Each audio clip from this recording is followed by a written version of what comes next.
स्वागत है आप सभी का। आज हम माघी अमावस्या, मौनी अमावस्या की बात करेंगे। माघ कृष्ण पक्ष की अमावस्या को मौनी अमावस्या भी कहा जाता है।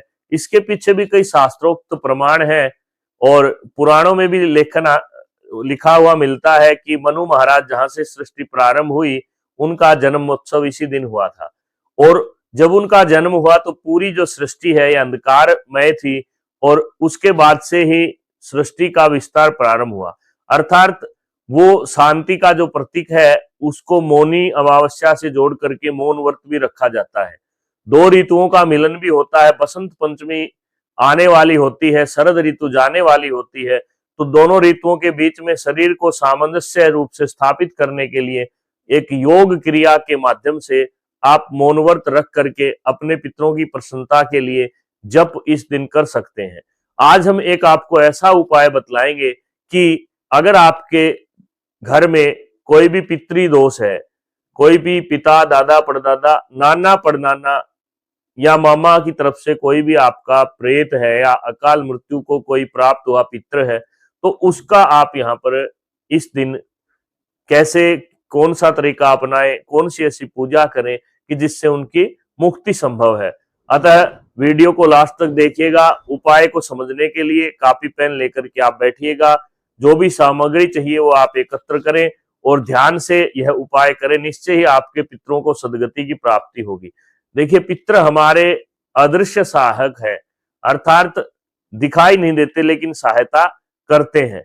अतः इस दिन सबसे पहले तो यह ध्यान रखना है कि प्रातःकाल सूर्योदय से पूर्व आपको उठना है और 4:15 से 5:15 के बीच में आपको किसी नदी, तालाब या कोई भी कुआं हो, प्राकृतिक जल का स्रोत हो, वहां पे स्नान करना है। यह उत्तम रहेगा। अगर ऐसा संभव नहीं है, तीर्थ पे, नदी पे जाने का समय या आप नहीं जा पाते हैं, तो अपने घर की जो पानी का जो सोर्स है, स्रोत है, वहां से पानी लेकर के उसमें थोड़े तिल डाल करके और गंगाजल मिला करके गंगा आदि नदियों का मंत्र से ध्यान करें। गंगे च यमुने चैव गोदावरी सरस्वती नर्मदे सिंधु कावेरी जले अस्मिन् सन्निधिं कुरु। इस प्रकार से गंगा आदि नदियों का ध्यान करके उस जल से स्नान करें और उसके बाद आपको लगभग दिन में 11 बजे एक चौमुखा दीपक जलाना है।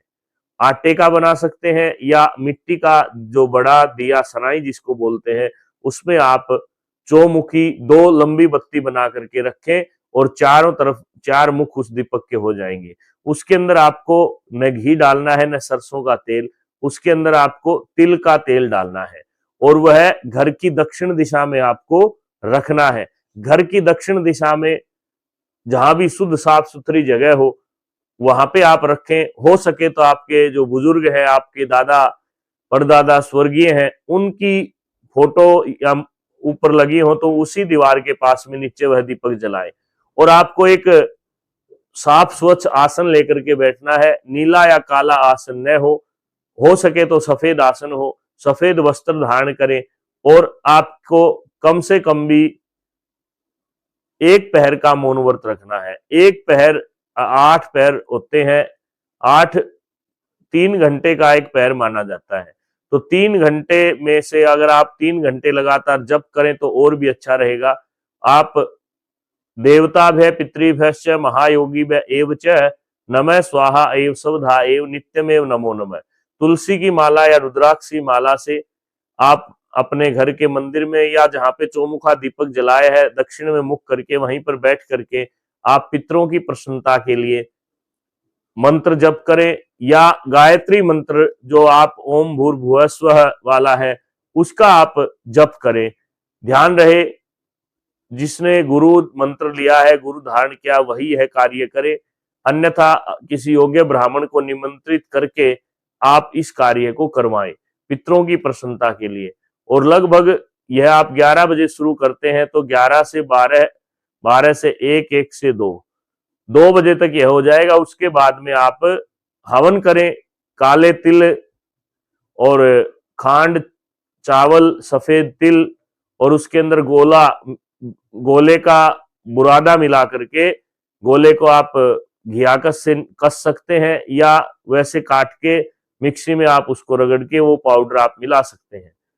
इन सब चीजों के अंदर घी मिला करके और इंद्र जो काले तिल आदि जो हम बता रहे हैं, सारी चीजें मिक्स करके आपको इसका हवन करना चाहिए। कम से कम आपको जितना भी आपने मंत्र जप किया है, अगर 11 माला मंत्र जप किया है तो 1 माला, और अगर अधिक किया है तो उसके हिसाब से दशांश हवन करें। उसके बाद योग्य ब्राह्मण को निमंत्रण दें।